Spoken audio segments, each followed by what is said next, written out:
This one is about a fan who tried to break into this apartment multiple times.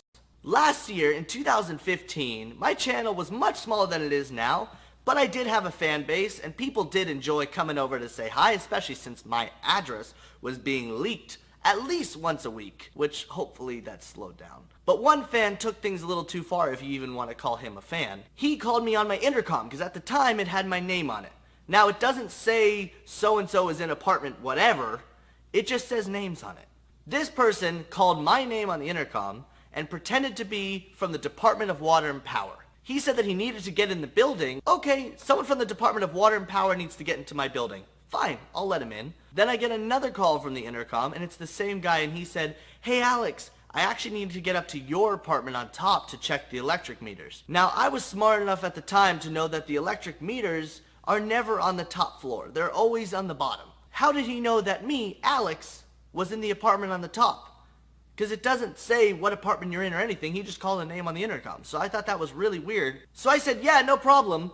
I'll let you up in a few minutes."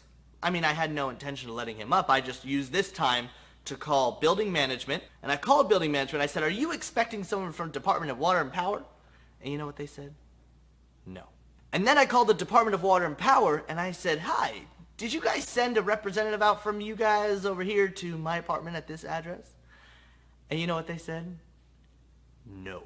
They didn't send anyone either. So who was this guy pretending to be from the Department of Water and Power? I decided I just wasn't going to do anything about it. It's fine. I'll let the guy just stand there because clearly he's not who he says he is. And he can't get up here because I live in a fortress. If you guys have watched the vlogs, you know that you can't really take stairs up to my place. I have to take the elevator up directly into my apartment, and you really have no way of breaking in if you wanted to.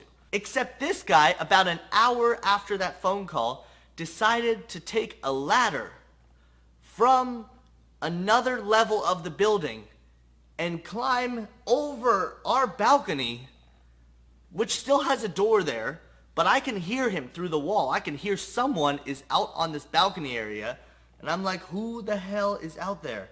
This better not be that guy. Next thing you know, boom, boom, boom on the door. This guy is banging on the door, and I'm like, hello? Like, it's locked. Like, I know, it's a wood door. I can't really see him through it. There's just banging on the door really hard. There's a little peephole on it. And I look, and he's doing it from off to the side. I can't see anything. So my first reaction was to go over to my sister's room, because my sister lived here at the time, and she was taking a nap. And I woke her up, and I said, "Riley, you need to lock your door, because I think someone's trying to break in right now." She's like, "What?" And I was like, "Yeah, someone's trying to break in." She's like, "Okay." I'm sure she was just tired and didn't realize what situation was actually going on, but she was like, "Okay, I'll lock it." I went ahead, went back to the door, and tried to talk to him through the door while I was calling 911. Surprisingly, I wasn't super frantic. I was just like, "Dude, what do you want? Hello?" He didn't say a word. He just kept banging on the door really hard. I was on the phone with the police, and I said, "This guy is trying to break in right now." And they said, "Okay, we'll be over there in a few minutes." I said, "Okay." The banging stopped. The police showed up. No one was there. I don't know where he was. They walked around with me. They said, "I don't know, maybe he's just some crazy guy." Definitely some crazy guy. Some crazy guy just tried to break into this apartment. There's no way up here, so we didn't know at the time how he was getting up here. The next day, around the same time, I didn't get a call on the intercom. He was just banging on that door again. Same time the next day, he's banging, banging, banging, banging. So I called the police again, and I was like, "He's here again. He's banging at the door." They missed him again. He wasn't here. The police asked me, they said, "Well, do you have any guns in the house?" Do I have any guns in the house? I got lots of guns in this house. They actually walked me through my place and showed me where to hide different weapons at the time, so that if he broke in from different points, I always had access to a weapon. The police were like, you do what you gotta do. They went over all the instructions of like, hey, don't shoot him until he gets to this point into your apartment. And I'm like, this is so weird. Like, I don't want to shoot this guy. I just don't want him in here. My sister, living here at the time, needed to get to her car in the garage to go to work during the day and would come back at night. I was worried, my parents were worried that she was having to do this by herself. I was walking her when I could, but just to be safe, we got a 24/7 security guard. I mean, while we slept, he was here. He was walking my sister down to the garage and noticed that the garage door had not been closed all the way. Someone waited there while it was closing, I guess for someone else. They ran and they put a block. There was like a block like this big that was slid underneath the garage so it would stop on that. And there was a gap big enough for someone to crawl underneath the garage door. Now this is getting crazier and crazier. This guy is trying to get into the garage.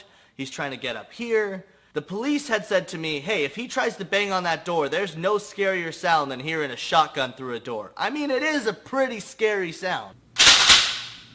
Right?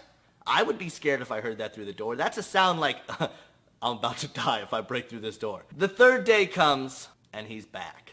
Except this time, it was me, it was the security guard, the police were on call. When he was here, he called from the intercom again on the third day and said that he needed to get in. He was changing his voice, but he was really bad at it. Me and the security guard went downstairs to go meet him. I wanted to see him. I wanted to see his face so I knew what he looked like and who we were chasing. And when we got to the front door, nobody. There was a police car outside, and it was the cop that had been there already a couple times. And I said, did you see him? He said to me, did I see who? I said, the guy, he was just here. He was calling me from this intercom. He goes, oh no, I had to text. I pulled over to text. He goes, I guess I must have scared him off. Now that guy saw that calling at the intercom made a cop car pull up, he freaked out, I'm assuming, and he never came back. That was the last I ever heard of that guy. He came 3 days in a row around the same time, all 3 days, and then just decided never to come again. I didn't want to talk about it in the vlog at that time because if he was doing it just for the attention of hoping I would vlog that situation,